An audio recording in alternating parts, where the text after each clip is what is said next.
Hello students, welcome to La Excellence. Welcome to our monthly current affairs session where in this session we'll be focusing on November current affairs.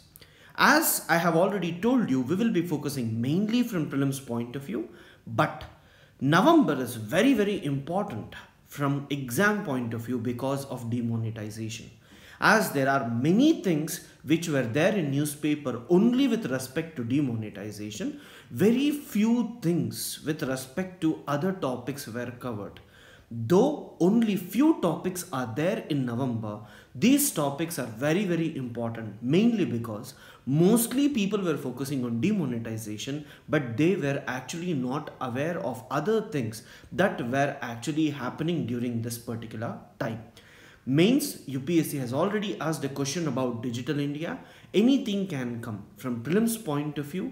One, I'll be showing you each and every topic that needs to be seen, and at the same time I would request you to look into economic survey, especially with respect to demonetization. Right? So let's begin with the session. So whenever we are talking about demonetization, the most important thing that you need to focus is with respect to Digital India. You also have to look at Beam app, which we'll be seeing in further sessions, right? And in that particular month, what was more important was PM Garib Kalyan Yojana. High possibility UPSC may ask you a question. Consider the following statements with respect to PM Garib Kalyan Yojana. In that, it will allow people to deposit previously untaxed money by paying 50% of the total amount. How does we reach? 30% as tax, 10% as penalty on the undisclosed income, as well as 33% of the taxed amount as cess. So if we actually see together, it comes to 50%. So they may actually give this statement. Don't get confused, these numbers are also important for you. As you have seen, when the government actually changed some terminologies, or when spouse was also given some rights to take pension from the Atal Pension Yojana, UPSC gave that particular statement just to ensure that whether you are aware about the changes or not. The same way, even PM Garib Kalyan Yojana is very important for us, right? So this is given clearly in India yearbook, but along with that, I would suggest you to look into this particular aspect. Then the next important thing is housing for all. Indira Awas Yojana in Gramin areas, and also you have Awas Yojana for the urban areas. By 2022, government aims to provide shelter for everyone, and the government has already started the project. If you are actually considering the months which are happening now, you can actually observe schemes like Udan, right? And Awas Yojanas. All these are in news and government is launching it. High possibility that you will get a question from these areas. This is the reason I'm stressing on these a lot. For this, properly from the website itself is given in India yearbook. In the India yearbook session, I have also explained you what exactly is this housing for all and what are the measures and what points can be made as a question. Because of some technical reasons, we are unable to release the video soon, but everything is done. We will be releasing it in a couple of days. Extremely sorry for the delay, but if you actually look into those videos, hardly it is 5 to 6 hours of video. You can cover entire India yearbook from the UPSC perspective. Again, I'm extremely sorry for the delay, right? Housing for all or Indira Awas Yojana Gramin is very important. The other major issue which even your economic survey pointed out was with respect to European Union or Brexit. As you're all aware, Brexit is important. At the same time, we should be also aware about some factual information about which questions can actually come in the exam. So let us see what are this. I would say, if at all from international relations point of view, if you have to practice or remember Brexit, then you actually have to go through the history or timeline of European Union. The very first thing that you need to know is actually with respect to 1950, Robert Schuman, the French foreign minister, proposes that France, Germany and any other European country wishing to join pool coal and steel resources should come together. Why this was important? Before this also there were several other treaties or several other talks by different people. Robert Schuman is very important because he thought of establishing the European coal and steel community. The reason for this is after Treaty of Versailles, that is First World War, France actually took most of the coal and iron ore areas from Germany. Hitler again took that back, and after that the Industrial Revolution actually improved. To avoid Third World War, Schuman and others sat and they discussed that if at all the iron and coal move freely across these countries, then there won't be Third World War at all. So to remove this war-prone zone or war-prone materials, they actually established the European coal and steel community. So this can be asked, which is the first organization of European Union? You should remember it is European Coal and Steel Community, and this was established with Treaty of Paris. There were 6 countries, easy to remember. I told you Germany, France. Along with this there is other country, Italy. If you can remember these 3, the next 3 countries are also called as Benelux countries. That is, BE stands for Belgium, Netherlands and Luxembourg. So 6 countries together were actually part of 1951 Treaty of Paris, which led to European Coal and Steel Community. High possibility, guys, with respect to Brexit, this can be asked. Which of the following countries were part of European Coal and Steel Community? Remember, UK is not part of this yet. Then in 1957, the Treaties of Rome actually established the European Economic Community and European Atomic Energy Community. So they may actually ask, match the following. Treaty of Paris led to what? Treaty of Rome led to what? And in 1958, the first session of European Parliamentary Assembly was held in Strasbourg, France. So even this can be asked. The first session of European Parliamentary Assembly was held in Geneva. They may ask something, so please be careful about it, right? Then 1961, 67 and 73, UK joined European communities. In 1961 and 67, it applied, but the people of UK did not favor. In 73, it finally joined. And in 73, along with UK, Denmark and Ireland also joined. So it's important for you to remember this, because if they are asking about Brexit, they may also ask when did this actually join. After joining in 1973, there was also a referendum held in UK whether they should stay or not. At that point, 67.2% actually favored in UK remaining as a member of the community. Only today you see that there is difference in that.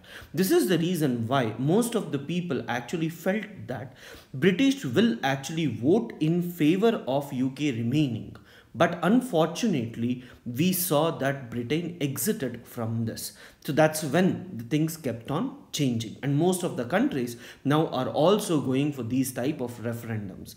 And in European Union, Brexit or Britain's was not the first. There were earlier to this many countries, whenever they wanted to join European Union, they always asked their people through referendums, not by the elected representatives alone. It was through referendum. Everyone actually participated in knowing whether they wanted to give up some of the sovereign rights which the country actually possesses. Because if you want to be a member of European Union, then some rights of yours will be taken over by European Union. So when that has to happen, happen, it cannot be by the government of few people, but it has to be through direct democracy where majority of the people actually has to agree. So you should actually remember these two factual information once. Then in 1978, European Council establishes the European monetary system based on European currency unit and the exchange rate mechanism. They wanted to centralize the exchange rate as well, and UK was not interested, and as you are aware that UK was not part of the euro as well. 1979, first direct elections to European Parliament was held. This is a very important fact that you need to remember. European Parliament, they gathered before, but it was an indirect elections, but first direct election to the European Parliament was in 1979. And in 1984, there was a draft treaty on the establishment of the European Union passed by the European Parliament. The significance of this was they actually wanted to unite all this Euratom and other things into one particular organization. That actually was this, and they told by 1992 we will be establishing European Union, and this led to Maastricht Treaty, leading to the creation of Euro and the pillar structure of European Union. That is, European Union, when we say, there are three pillars which everyone considers. One is European Community pillar. The second one is Common Foreign Security pillar and Justice and Home Affairs pillar. Please try to remember this. Maastricht Treaty on the European Union was signed in 1992, which led to the creation of Euro and also the pillar structure of European Union. One is European Community pillar, Common Foreign and Security pillar, and Justice and Home Affairs pillar. These three are very, very important for us, right guys? So once if you can see all these three, most of the questions you will be able to answer. Then in 1995, Schengen Agreement came into force. What is the meaning of that? There are several countries within European Union. If any tourist has to go to any particular country, then if he is crossing the border, then he has to take visa from all these countries. To avoid this, the Schengen Agreement came into force, where they actually told that if you take Schengen visa, then you are permitted to go through all these countries which has agreed on the Schengen. So this is what we call Schengen Agreement. Then in 2002, Euro coins and notes enter into circulation in 12 participating members. It's not that everyone accepted it at one go. You can see that in European Union over a period of time, several countries have agreed to be part of it. So it's very, very important for us to look into these factual information. Then in 2007, the Treaty of Lisbon, which is an international agreement which amended the two treaties which form the constitutional basis for the European Union, was made. That is, the Maastricht Treaty and Treaty of Rome was actually modified, and a constitutional basis was given for the European Union. Because earlier you had different organizations, Treaty of Rome was there, Treaty of Paris was there. They wanted to unite all this and give some constitutional basis for the European Union as well. So guys, if you can look till here, it is more than enough. You're aware of the Brexit. And you should also be knowing there is something called as European Economic Area. It is different from European Union because European Economic Area has European Union member states plus 3 other countries. These are Iceland, Liechtenstein and Norway. This is also having an internal market which has some basic rules as the European Union itself. So guys, they may ask you what is the difference between European Union and European Economic Area. Both are one and the same, but European Economic Area has European Union member states plus three other countries. The reason for this is the three countries, they did not agree to be part of European Union, so they actually entered into some sort of free trade agreement just to ensure that they do not lose the benefits which are there economically when they are actually part of European Union. Remember, in Europe, if the people do not agree, it's very difficult for them to enter into these agreements. So because of that, these factual information is very important. If you can see this carefully, majority aspects with respect to Brexit is done, right? So please try to ensure that you remember these facts. Then some easy and important facts with respect to international relations were Latvia was the first country in the Baltic Sea which agreed to be part of China's One Belt, One Road initiative. Very important. They may ask you specifically. See, they are not saying in European Union which is the first country. They are asking in Baltic Sea which country. So Latvia. Please be careful with respect to this. Then you have CPEC. China-Pakistan Economic Corridor, which is from Kashgar region to Gwadar Port, and Gwadar Port is a deep sea port. It allows majority of the Chinese ships to easily come and actually have till the port. In the Gwadar port, they can actually dump all the required materials, and through road they can transfer it to the Xinjiang province of China. It's very important for us to know geographically about this. In geography through maps, I'll be showing those places that you need to remember, but I hope at least you're aware that it will be between Kashgar to Gwadar. Then we should see India, Myanmar and Thailand motor car rally was actually set up. Roads are also being constructed. So we should be knowing through which places it is actually moving. So you have trilateral highway also being between India, Myanmar and Thailand. It actually connects Northeast India with the ASEAN countries. Which are these? Moreh in Manipur, Mandalay, Myanmar and Mae Sot in Thailand. Please be careful. It's very important for you to look at it. Then you have Rohingya refugees in the Rakhine state is actually below Mizoram. You have Rakhine state in Myanmar where this Rohingya population is actually present.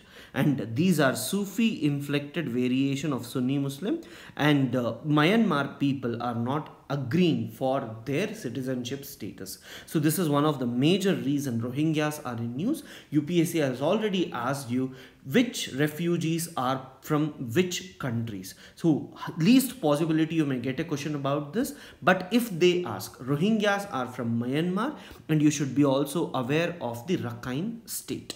Fine. And then as in October also I told about ICC, Russia quits ICC in November 2016 because of the human rights violations which the ICC was actually considering, and it has some biased view with respect to Russian handling in Ukraine. So Russia felt it is time for it to quit. This is the reason why it is very important for us to read Russia and ICC or ICC carefully, right? It's very important for us to see. In October, I have already shown you some of the important facts that you need to remember with respect to ICC. Then in United Nations, there is another trade body apart from WTO. WTO is not under United Nations, but under United Nations with respect to trade. You have United Nations Commission on International Trade Law. Why this is important, we were not interested to know, but 50 years of its formation was celebrated in India and it was hosted by India. Because of this, this becomes very important. High possibility people would have not focused on it. That is the reason we are saying this is very important. India is the founding member of this core legal body of the UN and was re-elected recently. So this may be asked, is India a founding member? And they may ask, UN Citral is the only international trade law. So it's wrong, you have WTO as well, right? So please be careful, these questions can come. Then you have some of the indices. One is with respect to World Bank, which actually releases ease of living index. You might have heard of ease of doing business also, and ease of living index is also by World Bank. The next major issue with respect to science and technology is with respect to Pusa Arhar 16. Why is it important? As I have told you during the economic survey lecture as well, that pulses is very important this particular year, because government is taking several measures just to ensure that there is no problem with the pulses in the market. For that, it is trying to import some things. It has lot of reports where it is talking about giving MSPs, giving more MSPs to particular crops, all this. And other measure which the government has taken from science and technology point of view is that it has brought a new variety which has less maturity period of only 120 days. Earlier it used to be 180 to 200 days, which used to take 5 to 6 months, but now within 3 months you can get the crop, which will try to reduce inflation as much as possible. Because of this is very important. They may ask you with respect to Pusa Arhar. So consider the following with respect to Pusa Arhar. It is a new variety which is dwarf. As compared to the prevalent variety, it gives same yield. This is very important. It is short when compared to the other varieties or the normal varieties which are present, but it gives same yield. As it grows to less height, the time that is required for maturity will also be less. This is what we need to see. And the second important thing, it is suitable both for intensive cultivation such as Punjab and as well as rainfed areas of central India. It's very important for us to have in diverse agricultural climates, because we cannot have in Punjab, Andhra Pradesh and other areas where there is intensive cultivation to go for this. But in central India and other dryland agricultural areas, if we can use the new variety, it will be much more beneficial for us. Right guys? So please try to see, high possibility you may get a question about Pusa Arhar. Right? Then there is something called as Global Microscope Report 2016, which actually focuses on the financial inclusion. So they may ask you, it is by a private agency, so it's not important for us, but as Jan Dhan Yojana and others are there in the country, if they ask you Global Microscope Report 2016 focuses on what? It actually focuses on financial inclusion. Please try to look or remember this particular fact. Then you have Logistic Efficiency Enhancement Program.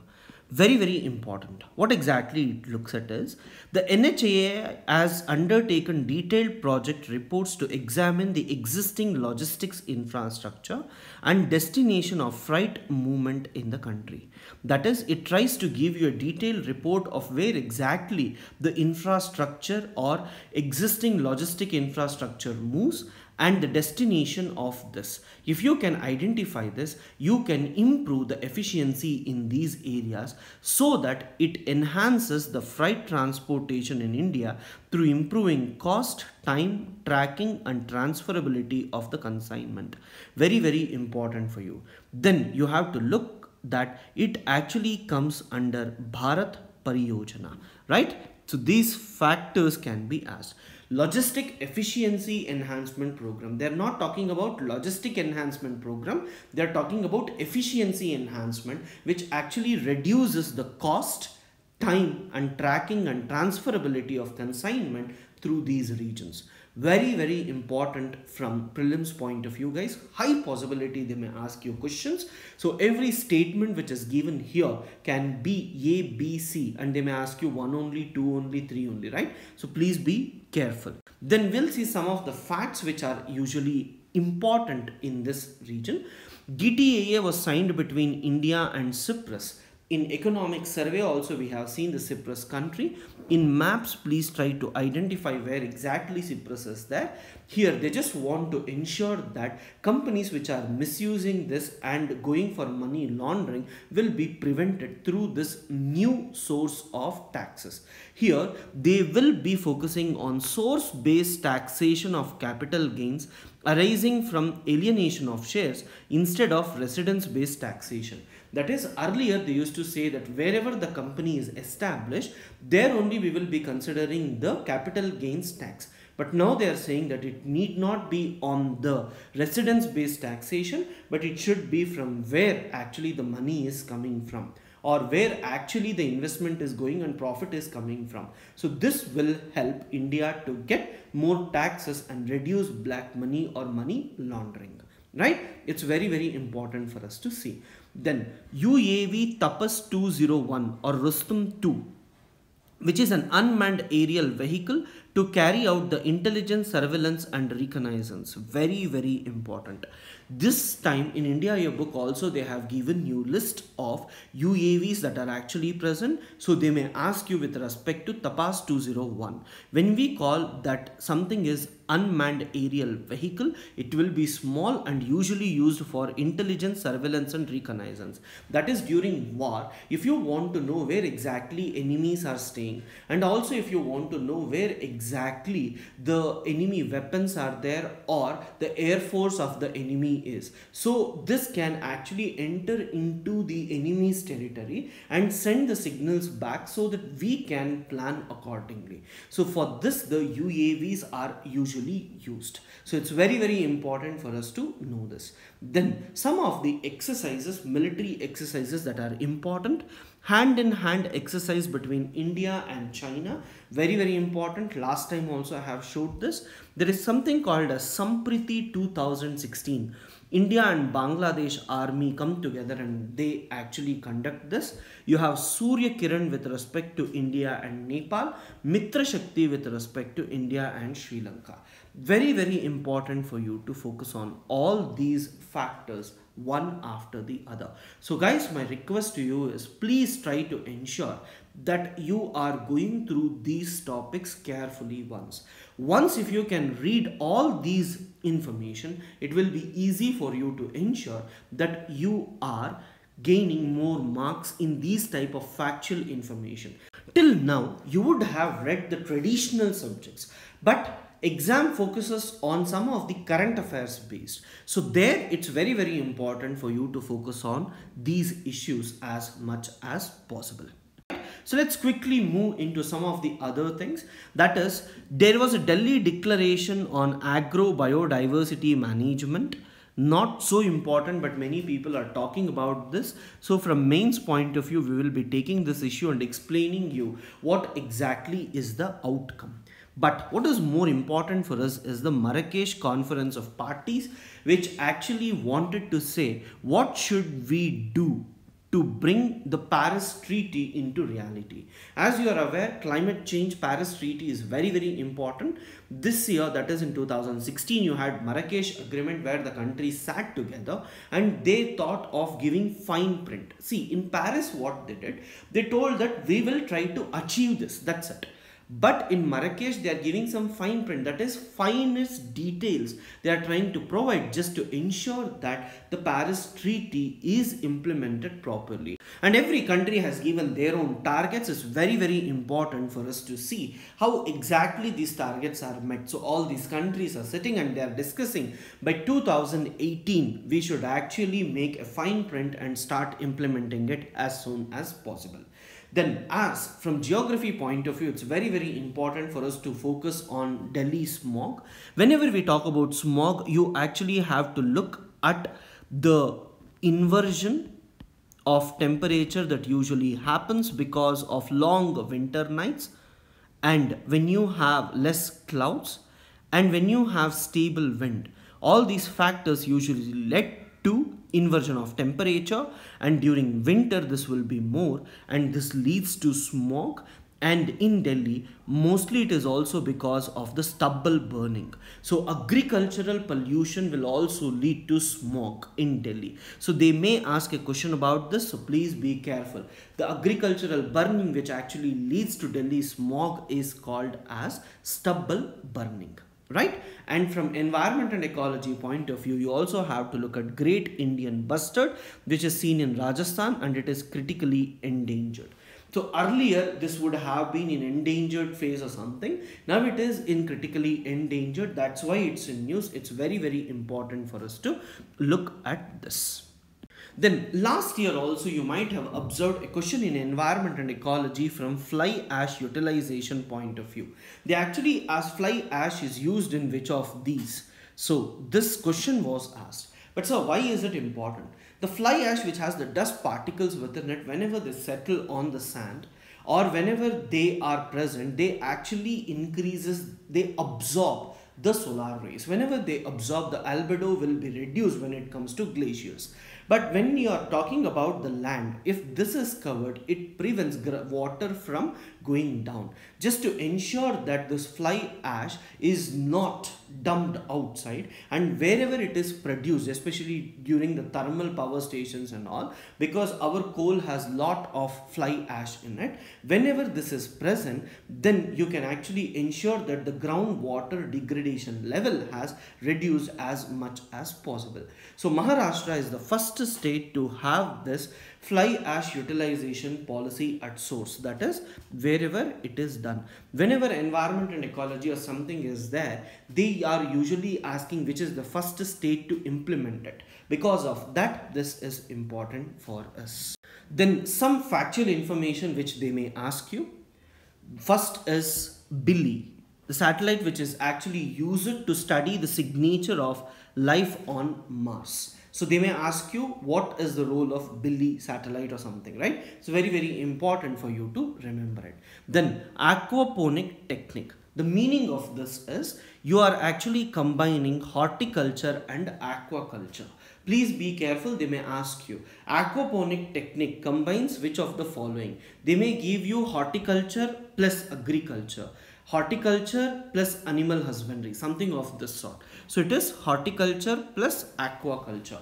Few techniques are very important, especially when it can improve the working conditions of the farmers. Please be careful with respect to this. And then quantum communications in the magazine I have clearly explained to avoid others coming in between and taking away some of the information, especially when it comes to passwords and all. To avoid it, we are moving towards quantum communication, where from physics point of view, you will be actually using this just to ensure that you will not lose, or even if someone hacks your system and gets the information, you will get a signal that your password is hacked. So this will actually help you to change it and secure your things as soon as possible. Then the next important one is Pradhan Mantri Surakshit Matritva Abhiyan. For maternal mortality rate and infant mortality rate, every government at different point of time gives different sorts of yojanas. This is very important for us to look at it. It is launched by Ministry of Health and Family Welfare. On 9th of every month, it aims to provide antenatal care free of cost to all pregnant women. Everything associated with this will be given free of cost. Here there is a unique thing, that is they usually give green sticker and red sticker to the pregnant woman. Green sticker means there is no risk factor detected, and red sticker means risk factor is detected. So that if this red sticker women are actually present, more precaution will be taken and more money can be also spent on this, just to ensure that if there is any cause of maternal mortality during this period, they will ensure that medical facilities are provided these particular woman, right? So for this, the green sticker and red sticker is usually being used. Guys, very important factual information is one that you need to look into these factors carefully, right? Then we also have to see another major program of the government, especially for the farmers, that is they are going for solar powered irrigation pumps. Usually you know that one of the major problem for the farmers is with electricity. So different governments at different point of time has always told that we will give you electricity at a cheaper cost, or we will give you for free, especially for farmers.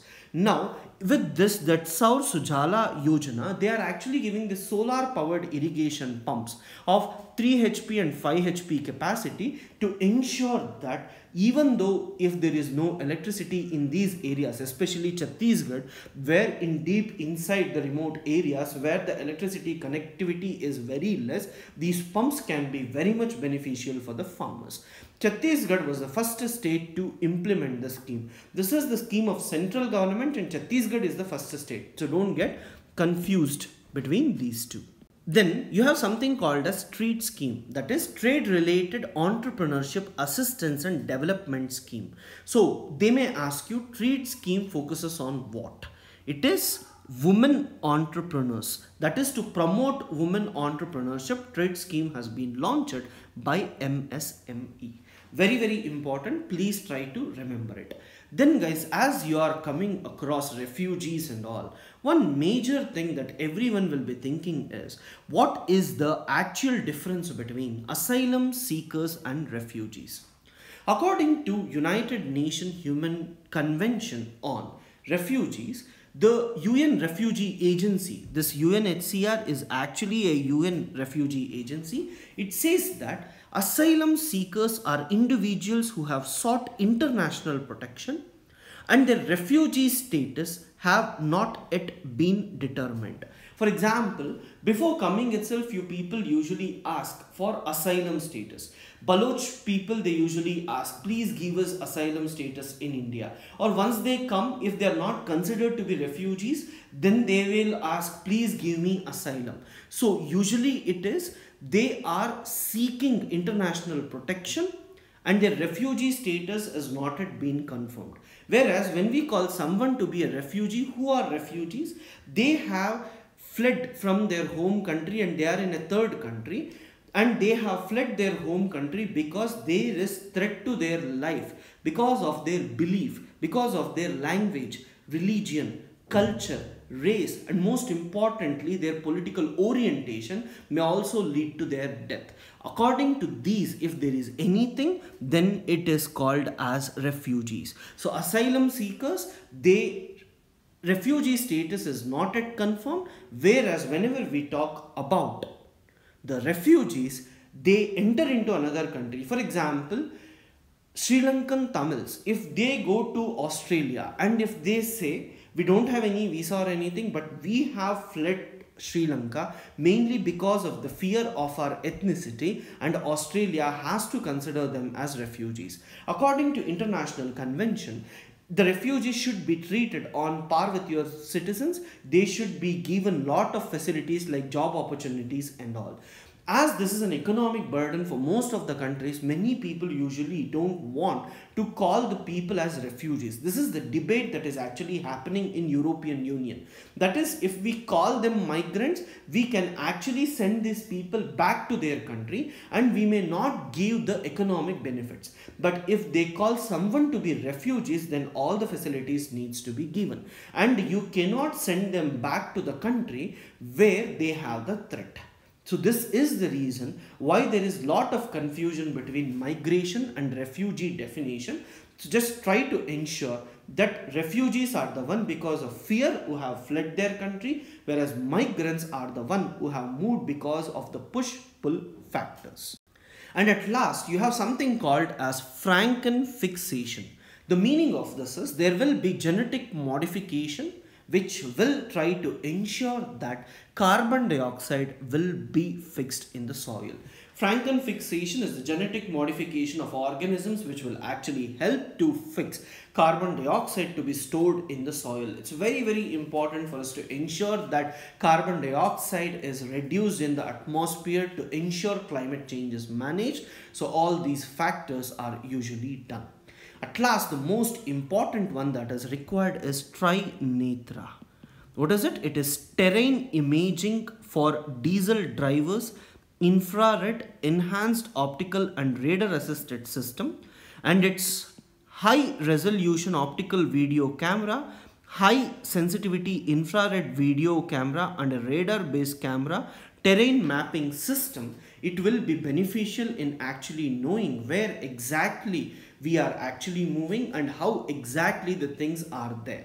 So what do you understand by this? The meaning of this is that the Trinetra, which is used as a surveillance one, it will be fixed to different equipments, moving vehicles. It can be, if it is small enough, it can be compressed to a smaller size. Then it can be used in Maoist or Naxal areas, or it can be used on aircrafts to get the aerial vision of whatever is happening down. Or if you have the UAVs, if you can actually connect the trinetras to that, and if they can actually give a 360-degree view, if you can have 3 to 4 cameras or trinetras, then it will actually give you a complete picture of what all aircrafts are actually surrounding you, so that how should be your attack on these. So for all these things, this trinetra, that is terrain imaging for diesel drivers infrared enhanced optical and radar assisted system, is very, very important, right guys? Least possibility you may get a question about this, but it means when you're talking about using different systems to ensure that the massacre of Maoists or our soldiers are protected, these type of sophisticated instruments is very, very important. So because of that, they may ask you, or what measures should be taken, you can also write about these, right? So it's very, very important for you to focus on these things again. So guys, my request to you is, if you can look at these issues carefully, it will be easy for you to read them again and again, right? So please ensure that you are going through these points multiple times, and any question paper you take, and if they're talking about these, just try to look what exactly is the question. Some question papers, just to make it to be difficult, they usually give some complicated information about it. If you are interested in reading that, you can read, else this should be enough, right guys? Every institution now is focusing on current affairs, so least possibility that you will get more number of current affairs this year. UPSC may focus on traditional areas also. This is the time for you to revise both traditional areas and current affairs as well. With these issues, you would have already read newspapers, just try to revise them, but ensure that you are revising the traditional subjects as well, right?